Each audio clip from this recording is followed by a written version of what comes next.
तू ही रे माझा मितवा प्रेक्षकांनो, मालिकेचा कसला जबरदस्त भाग आता आपल्याला पाहायला मिळत आहे। मालिकेमध्ये आत्तापर्यंत आपण पाहत आहोत की प्रत्येक वेळेला इकडे आता नम्रता मात्र ईश्वरीला मूर्ख बनवण्यामध्ये यशस्वी ठरत असली तरी या वेळेला मात्र आता इकडे अर्णवने नम्रताची सगळी कारस्थानं शोधून काढलेत। कारण आता त्याला या सगळ्यामध्ये संशय आलेला आहे की नम्रता काहीतरी चुकीचं मात्र आता करत आहे आणि नम्रता या सगळ्यामध्ये ईश्वरीला हरण्यासाठी प्रयत्न करत आहे। आणि त्याचमुळे ज्या वेळेला स्पर्धा आता सुरू होणार त्यावेळेला मात्र नम्रताने केलेली 2 कारस्थानं अर्णवच्या समोर आलेत आयत्या वेळेला। आणि इथेच अर्णवने सगळ्या घरच्यांच्या समोर आता नम्रताला एक्सपोज केलेला आहे। फक्त एक्सपोजच नाही तर प्रेक्षकांनो मात्र आता नम्रताला या सगळ्यामध्ये जाब विचारलाय ईश्वरीला हरवण्यासाठी करणाऱ्या प्रयत्नांचा। काय घडलंय, कसं घडलंय, सगळं सविस्तरपणे व्हिडिओमध्ये पाहू। आता ज्या वेळेला आजीने सगळ्यांच्या समोर कल्पना मांडलेली आहे की आता जे काही कॉस्ट्यूम तयार करायचं आहे ते आता फूड कलर पासून असेल, कारण F&F फॅशन आणि फूड असं या कॉम्पिटिशनचं नाव असल्या कारणाने आपल्याला दोन्हीही गोष्टींची जर का सांगड घालता आली तर आता हे सगळं योग्य होईल। ईश्वरीचीच ही योजना आहे। मग ईश्वरी सांगते ठीक आहे, म्हणजे आता आजीनाही आवडलेलं आहे, तुम्हाला सगळ्यांना पण आवडले, तर आता मी या सगळ्यामध्ये फूड कलरचं डाईंग करायला सुरुवात करणार आहे आणि एक असा कॉस्ट्यूम तयार करणार आहे की ज्याच्यामुळे मात्र आता तोच घालून आपण आता ह्या कॉम्पिटिशन मध्ये उतरायचं आहे। झालं, मग आता कॉम्पिटिशनचा दिवस जवळ जसा येत राहील तसं प्रत्येक जण आपापल्या परीने ईश्वर कोणते फूड कलर वापरता येतील आणि ते कलर कोणत्याही प्रकारे, म्हणजे फूड कलर आता इकडे असल्यावरती अर्णवच्या मनामध्ये प्रश्न येतो आणि अर्णव म्हणतो आपण आता तो कॉस्ट्यूम आधीपासून तयार करून ठेवू शकत नाही आहोत, कारण आता फूड कलर दिवस फिके होत जातात, त्यामुळे आपल्याला उद्या कॉम्पिटिशन आहे तर आजच्या दिवसाला मात्र आता तो फूड कलर तयार करावा लागणार आहे आणि त्यासाठी आपल्याला सगळी तयारी आधी करून ठेवायला लागणार आणि आयत्या वेळेला तो कॉस्ट्यूम तयार करायला लागणार आहे।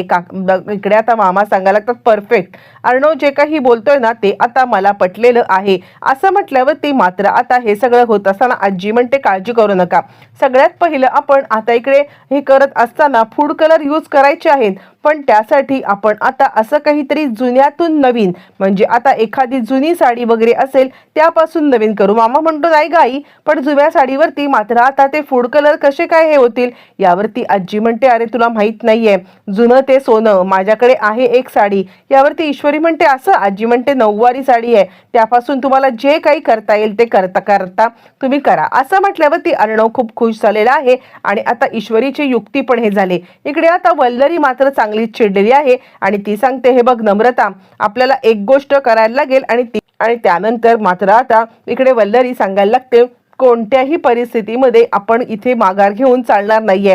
त्यांनी आदल्या दिवशी तयार करायचं ठरवलं ना कॉस्ट्यूम, तर आता आपण एक गोष्ट करायची ती म्हणजे या सगळ्यामध्ये आदल्या दिवशी त्यांचा कॉस्ट्यूम खराब होईल यासाठी प्रयत्न मात्र करायचे आहेत असं म्हटल्यावरती इकडे आता ती सांगायला लागते त्यांचा कॉस्ट्यूम तयारच होऊ द्यायचा नाहीये। यावरती वल्लरी सांगते आजीची साडी आहे ना त्या साडीला मात्र आता आधीच कलर करून टाकायचं, त्याच्यावरती कोणताही कलर बसणार नाहीये, पण त्याआधी महत्वाचं काम करते म्हणजे हे 4 थेंब इकडे आता तू ईश्वरीच्या दुधामध्ये टाक, जेणेकरून मात्र आता ती आजारीच पडेल, तिला आता इतका त्रास होईल की काहीही झालं तरी ती कॉम्पिटिशनच्या दिवसापर्यंत उभीच राहू शकणार नाही। मग कॉस्ट्यूम कसा तयार करणार, काय करणार, कसं करणार, हे सगळं मात्र आता आपण तिच्याकडून हिरावून घ्यायचं आहे। झालं, आपण पाहिले की नम्रताने गुपचूप आता दुधामध्ये काहीतरी टाकण्यासाठी इकडे आता आलेली आहे आणि दुधामध्ये ती आता म्हणजे काहीतरी टाकते। बरं, दुधामध्ये टाकल्यावर इतकंच करून ती गप्प बसत नाहीये, हे दूध तर ईश्वरीला आपण प्यायला द्यायचंच आहे, पण त्याचबरोबर मात्र आता ईश्वरीची तब्येत कशी खराब होईल किंवा या सगळ्यामध्ये ईश्वरीचा पाय फ्रॅक्चर होईल, काहीतरी ईश्वरी झालं पाहिजे जेणेकरून ती डान्सच्या कॉम्पिटिशन मध्ये उतरली नाही पाहिजे असं आता तिच्या डोक्यामध्ये विचार आहे। आणि त्याच वेळेला मात्र हे सगळं चालू असताना लगेचच ती आता ईश्वरीला येणार त्यावेळेला तिकडे आता लाटणं ठेवते, ज्या लाटण्यावरून ईश्वरी मात्र खाली पडेल आणि खाली पडल्यावरती मात्र या सगळ्यामध्ये ईश्वरीचा पाय फ्रॅक्चर होईल, मुरगळ येईल, काहीतरी होईल, जेणेकरून उद्याच्या म्हणजे 2 दिवसांनी जी कॉम्पिटिशन आहे त्यामध्ये ईश्वरी कधीच भाग घेऊ शकणार नाहीये। आणि तोपर्यंत ईश्वरी तिकडे आलेली आहे, पायात चप्पल आहे आणि त्याच वेळेला लाटणं आता मध्ये आल्या कारणाने ईश्वरीचा पाय मात्र त्या लाटण्यावरती पडलेला आहे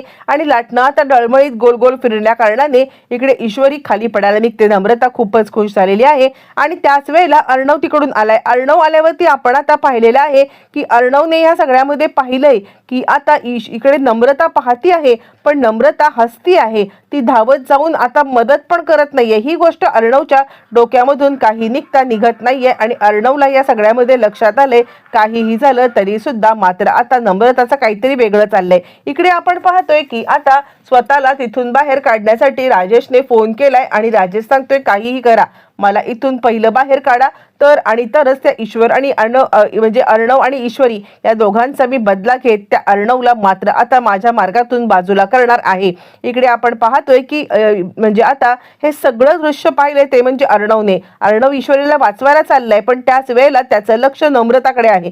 तो पाहतोय की नम्रता धावत येते का, कारण ही नॅचरल रिॲक्शन आहे. काहीही झालं तरी सुद्धा नम्रताने येत आता ईश्वरीला वाचवणं अपेक्षित आहे पण नम्रता हसून पाहत आहे आणि त्याच वेळेला अर्णव धावत पळत तिकडे येतोय. इकडे तोपर्यंत मात्र आता आपल्याला इकडून जेलमधून पळण्याची दुसऱ्या दिवशीची सगळी तयारी केलेली आहे ती म्हणजे राजेशने. आणि राजेश आता सांगतोय एकदा का मी जेलच्या बाहेर इकडे आलो की पुढच्या वेळेला मात्र आता आपण या सगळ्यामध्ये अर्णवला काही जिवंत ठेवत नाहीये आणि त्या ईश्वरीला अर्णवने वाचवलंय. आणि अर्णव आता नम्रताकडे पाहतोय. नम्रता थोडीशी गडबडले. अर्णवला काहीतरी डाऊट आलाय हे त्याला कळलेलं आहे. तो ईश्वरीला घेऊन आता रूम मध्ये गेला आणि तो ईश्वरीला सांगत आहे काय झालं, म्हणजे आता तिकडे ज्या वेळेला तू गेली होतीस तुला लाटणं दिसलं नाही का.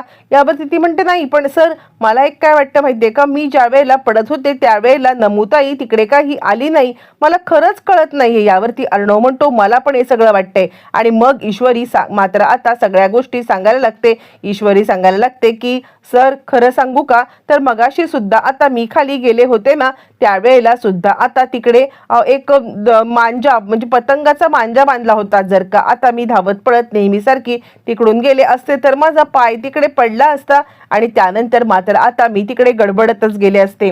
त्यावरती अर्णव सांगायला लागतो तू मला ना नम्रतावरती फुल डाऊट आहे. नम्रता या सगळ्यामध्ये काहीतरी अशा गोष्टी करत आहे की या सगळ्यामध्ये मात्र आता तिला तू जिंकू नये असं वाटतंय. ईश्वर सर जे तुमच्या मनामध्ये आहे तेच माझ्या मनामध्ये आहे. मला सुद्धा या सगळ्यामध्ये मात्र आता डाऊट आलेला आहे, काहीतरी गडबड आहे. म्हणजे आता हे सगळं जे काही चाललंय ना त्या गोष्टी मात्र आता आपण म्हणजे विसरून चालणार नाही आहेत की नम्रता म्हणजे नमुताई या सगळ्यामध्ये तिने भाग घेतला होता.